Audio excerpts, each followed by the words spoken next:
ધોરણ 12 કોમર્સના વિદ્યાર્થીઓ માટે આપણે અર્થશાસ્ત્ર પ્રકરણ 4 આજનો જે ટોપિક છે નાણાકીય નીતિના પરિમાણાત્મક સાધન. રિઝર્વ બેંક ઓફ ઇન્ડિયા દ્વારા જે નાણાકીય નીતિ બહાર પાડવામાં આવે છે એમાં નાણાકીય નીતિના પરિમાણાત્મક સાધન. પરિમાણાત્મક સાધનો એટલે કે બજારની અંદર નાણાંના પુરવઠાનું યોગ્ય રીતે સંચાલન થઈ શકે એ પ્રમાણેના જે સાધનો છે એને પરિમાણાત્મક સાધનો તરીકે ઓળખવામાં આવે છે. કે બજારમાં નાણાંનો પુરવઠોની સમતોલા જળવાય, એના ઉપર યોગ્ય પ્રકારનો અંકુશ જળવાય એ પ્રકારની જે નાણાકીય નીતિ છે અને એના જે સાધનો છે એ સાધનો પરિમાણાત્મક સાધનો છે. આ માટે બેંક દ્વારા, બેંક એટલે reserve bank of India RBI દ્વારા જુદા જુદા જે સાધનો છે એના દ્વારા બજારની અંદર નાણાંનો પુરવઠો જળવાઈ રહે, ફુગાવાની પરિસ્થિતિ પણ ન સર્જાય, મંદીની પરિસ્થિતિ પણ ન સર્જાય એ માટે પોતે અલગ અલગ પ્રકારના જે નીતિ નિયમો છે એ દ્વારા નાણાંના પુરવઠાનું સંચાલન કરે છે. એના જે જુદા જુદા નીતિ નિયમો છે એ પ્રમાણે પહેલું છે બેંક રેટ. બેંક રેટ એટલે કે સામાન્ય રીતે રિઝર્વ બેંક ઓફ ઇન્ડિયા દ્વારા વેપારી બેંકોને આપવામાં આવતું ધિરાણ. આ જે ધિરાણ છે એ સામાન્ય રીતે લાંબા ગાળા માટે આપે છે. રિઝર્વ બેંક લાંબા ગાળા માટે વેપારી બેંકોની જરૂરિયાત માટે એમને જે ધિરાણ આપવામાં આવે છે એ ધિરાણ ઉપર આરબીઆઈ દ્વારા જે વ્યાજ વસૂલ કરવામાં આવે છે તેને બેંક રેટ તરીકે ઓળખવામાં આવે છે. આ બેંક રેટ બદલાતો હોય છે. સામાન્ય રીતે દર 3 મહિને કે 6 મહિને આરબીઆઈ દ્વારા એના પર પુનઃ વિચારણા કરવામાં આવે છે અને એ રેટ બહાર પાડવામાં આવે છે. બજારની અંદર ફુગાવાની જ્યારે પરિસ્થિતિ હોય એ ફુગાવાની પરિસ્થિતિમાં બજારમાં નાણાંનું પ્રમાણ વધી જાય છે, એના પરિણામે ફુગાવો થતો હોય છે.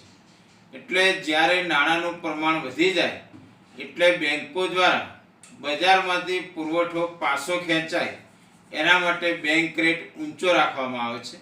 મંદીના સમયમાં બજારમાં નાણાંનું પ્રમાણ ઓછું હોય એટલે બેંક રેટ નીચો રાખવામાં આવે છે.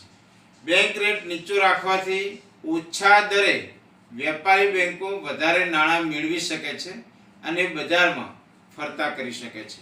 અને જ્યારે ફુગાવાની પરિસ્થિતિ હોય ત્યારે આરબીઆઈ દ્વારા બેંક રેટ ઊંચો રાખવામાં આવે છે કે જેથી વેપારી બેંકોને ઓછા પ્રમાણમાં અથવા એ નાણાં ઓછા મેળવે અને એ રીતે બજારમાં નાણાંનું સંતુલન જળવાઈ રહે એ પ્રકારના પ્રયત્નો રિઝર્વ બેંક ઓફ ઇન્ડિયા એટલે કે આરબીઆઈ દ્વારા કરવામાં આવતા હોય છે.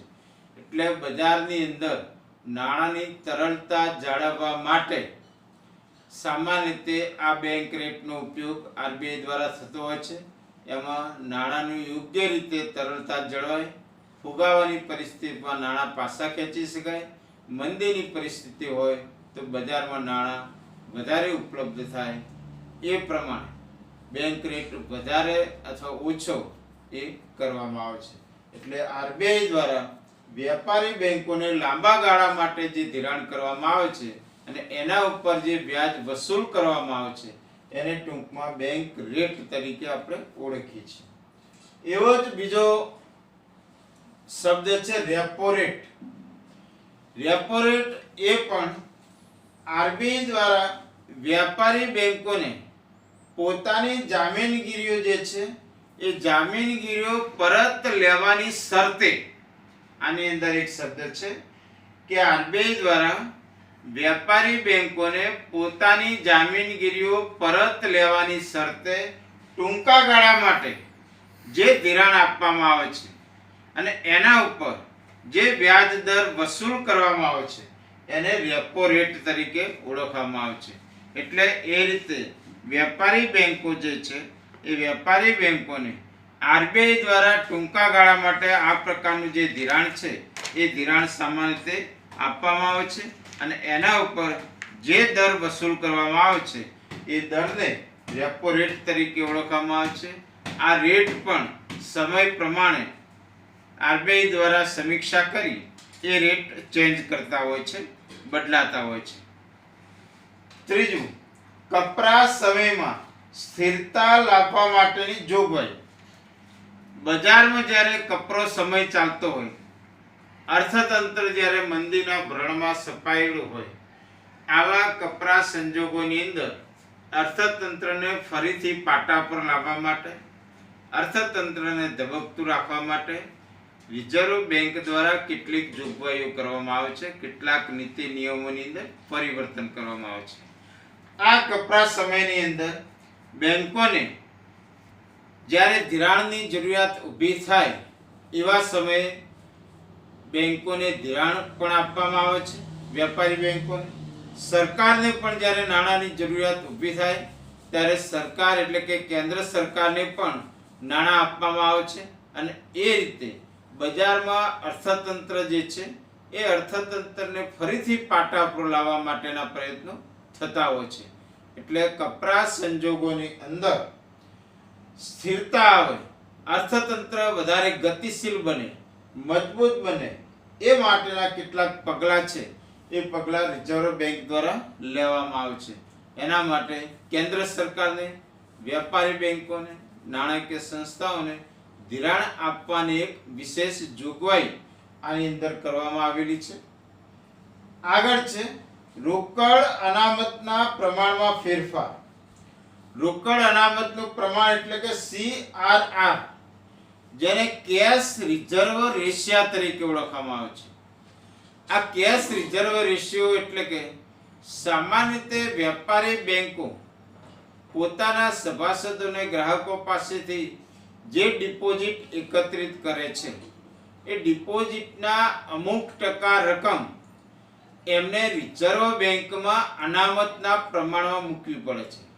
હાલ સામાન્ય રીતે એ જે પ્રમાણ છે એ પ્રમાણ 5% થી 15% સુધીનું છે. એટલે કે રિઝર્વ બેંકની અંદર પોતાની કુલ થાપણો છે એ કુલ થાપણોના 4% થી 15%ની મર્યાદામાં એને રિઝર્વ બેંકની અંદર અનામત મૂકવી પડે છે. એ એટલા માટે મૂકવી પડે છે કે કોઈ સંજોગોમાં બેંક માંદી પડે, વીક પડે કે એને તાત્કાલિક કેશની જરૂર પડે તો રિઝર્વ બેંકમાં પોતાની જે થાપણો છે એ થાપણોનો આરબીઆઈની મંજૂરીથી ઉપયોગ કરી શકે. એટલે એ રીતે દરેક બેંકોએ પોતાની જે થાપણો છે એ થાપણોના 5% થી 15%ની મર્યાદાની અંદર એને રિઝર્વ બેંકમાં નાણાં રાખવા પડે છે, જેને CRR તરીકે ઓળખવામાં આવે છે, રોકડ અનામતનું પ્રમાણ એવા નામે આપણે એને ઓળખી શકીએ છીએ. એના જેવો જ આગળ એક છે કે કાયદા માન્ય પ્રવાહિતા, જેને SLR તરીકે ઓળખવામાં આવે છે. આ કાયદા માન્ય પ્રવાહિતા એટલે કે દરેક વેપારી બેંકોએ પોતાના જે નાણાં છે એ પોતાના નાણાંમાંથી અમુક રકમ અને અમુક જામીનગીરીઓ, એ જામીનગીરીઓ રિઝર્વ બેંકની અંદર અનામતના પ્રમાણમાં મૂકવી પડે છે. એ જે જામીનગીરીઓ છે એમાં સામાન્ય રોકડ, સોનું, સરકારી જામીનગીરીઓ, આ બધી જે વસ્તુઓ છે એ વસ્તુના સ્વરૂપમાં પણ મૂકી શકે, સોનાના સ્વરૂપમાં મૂકી શકે, સરકારી જામીનગીરીઓ હોય તો એના સ્વરૂપમાં મૂકી શકે, રોકડ હોય તો એના સ્વરૂપમાં મૂકી શકે. એનો જે રેટ છે એ રેટ પણ આરબીઆઈ નક્કી કરતી હોય છે. એટલે એ રીતે SLR એટલે કે કાયદા માન્ય પ્રવાહિતા પોતાની જે એસેટ છે એમાંથી અમુક રકમ સોનું, રોકડ કે સરકારી જામીનગીરીઓના સ્વરૂપમાં જે રિઝર્વ બેંકમાં રાખવામાં આવે છે એને ટૂંકમાં SLR તરીકે ઓળખવામાં આવે છે. બીજું એનું સાધન છે ખુલ્લા બજારના કાર્યો. ખુલ્લા બજારના કાર્યો એટલે કે આપણે આગળ જોઈ ગયા એ પ્રમાણે કે બજારમાં નાણાંનો પુરવઠો યોગ્ય રીતે જળવાઈ રહે. એટલા માટે રિઝર્વ બેંક દ્વારા જે કેટલાક અંકુશાત્મક કાર્યો કરે છે કે બજારમાંથી જામીનગીરો ખરીદવાની અને જામીનગીરો વેચવાની જે પ્રવૃત્તિ છે એ પ્રવૃત્તિ રિઝર્વ બેંક દ્વારા થતી હોય છે. બજારની અંદર મંદીના સંજોગો હોય, ફુગાવાની પરિસ્થિતિ હોય, આવા સંજોગોમાં નાણાંનો પુરવઠો વધી જતો હોય છે. ફુગાવાની પરિસ્થિતિમાં નાણાંનો પુરવઠો વધી જાય, મંદીની પરિસ્થિતિમાં નાણાંનો પુરવઠો ઘટી જાય છે. તો નાણાંના પુરવઠામાં જ્યારે મોટી વધઘટ આવે ત્યારે એની સમતુલા જાળવવા માટે રિઝર્વ બેંક દ્વારા આ પ્રકારના કાર્યો કરવામાં આવે છે કે ફુગાવાની પરિસ્થિતિમાં નાણાંનો પુરવઠો બજારમાંથી પાછો ખેંચવામાં આવે છે. મંદીની પરિસ્થિતિ હોય તો નાણાંનો પુરવઠો બજારમાં ઠાલવવામાં આવે છે. એટલે એ પ્રકારના કાર્યો અને નાણાકીય સાધનો સમતુલા જળવાઈ રહે એ માટે રિઝર્વ બેંક દ્વારા પોતાની જે જામીનગીરીઓ છે એ વેચવાનું અને ખરીદવાનું જે કાર્ય છે એ કાર્ય કરતી હોય છે. એટલે એ રીતે નાણાકીય નીતિના પરિમાણાત્મક સાધનોની અંદર આપણે જોઈ ગયા એ પ્રમાણે બેંક રેટ, રેપો રેટ, કપરા સમયમાં સ્થિરતા લાવવા માટેની જોગવાઈ, રોકડ અનુમત પ્રમાણ એટલે કે CRR, કાયદા માન્ય પ્રવાહિતા એટલે કે SLR અને ખુલ્લા બજારના કાર્યો, આ પ્રમાણના કાર્યો છે એ કાર્યો RBI દ્વારા થતા હોય છે.